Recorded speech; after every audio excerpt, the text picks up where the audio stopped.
A paz do Senhor Jesus, meus queridos irmãos, que você tenha um excelente dia na presença do nosso amado Senhor Jesus.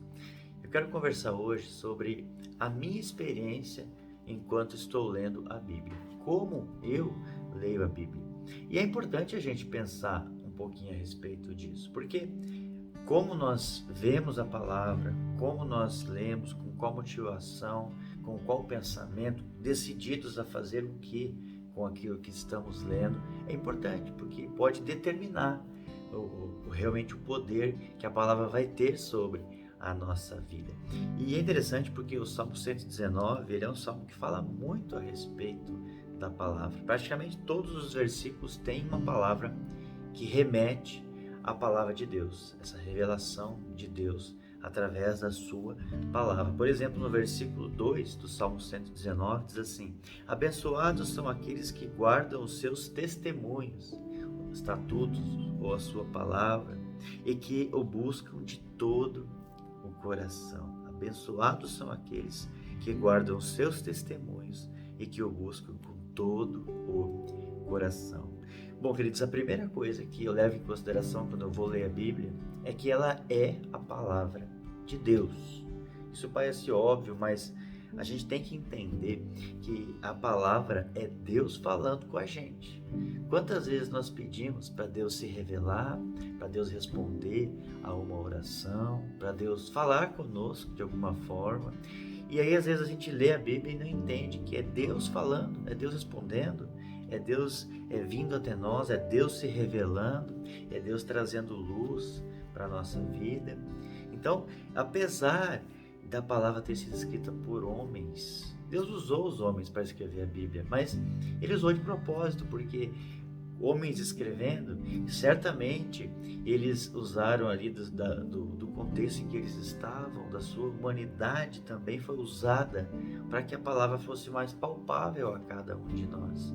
Então, com certeza, Deus quis que fosse assim, que fosse escrita por homens, mas ela não deixa de ser a palavra do próprio Deus vindo até nós. Apesar de ter sido traduzida, ter tido diversas reuniões para decidir quais livros fariam parte da Bíblia, ela é sim a palavra de Deus e a gente precisa olhar para ela. Tem tanta gente que olha para a Bíblia e vê como um livro histórico, folclórico e por aí vai, mas a grande verdade é que a gente tem sempre que abrir a Bíblia, entender que cada versículo é Deus falando conosco. A segunda coisa que eu levo em consideração quando eu leio a Bíblia é uma pergunta. Eu falo para mim mesmo: o que isso faz sentido para mim? O que Deus está querendo falar comigo através desse versículo? Por que Deus deixou escrito dessa forma esse versículo aqui? O que isso faz sentido para minha vida? Como eu posso aplicar isso na minha vida? O que eu tenho que mudar baseado nisso que eu estou lendo? Essa é a segunda pergunta que eu faço. Então eu sempre leio, entendo e já trago para a minha vida. Eu trago como uma verdade que eu preciso, a partir do momento que eu li, trabalhar com isso no meu coração, para que isso seja uma prática que eu tenho no dia a dia. A palavra só faz sentido quando eu coloco no meu coração e decido praticar aquilo que eu li. E a terceira coisa que me faz gravar a palavra e me ajuda bastante a entender a palavra é que eu leio ela pensando como eu vou ensinar alguém. Então eu já leio tentando entender o máximo possível, extraindo o máximo possível de cada versículo para que eu possa explicar para alguém, compartilhar com alguém, dividir com alguém essa revelação que eu tive e, mais do que isso, dividir com a pessoa o que essa palavra fez na minha vida.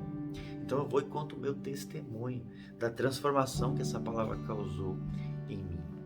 Então que Deus abençoe a sua vida e que você possa ler também a Bíblia dessa forma, entendendo que é a palavra de Deus, entendendo que essa palavra precisa ser aplicada à minha vida, ela precisa se tornar prática e eu preciso dividir isso, preciso saber a ponto de ensinar os outros também a respeito daquilo que eu aprendi. Certamente isso vai te ajudar bastante a entender, a assimilar, a trazer para o coração aquilo que Deus quer falar com você nesse dia e todos os dias da sua vida. Que Deus te abençoe em nome de Jesus.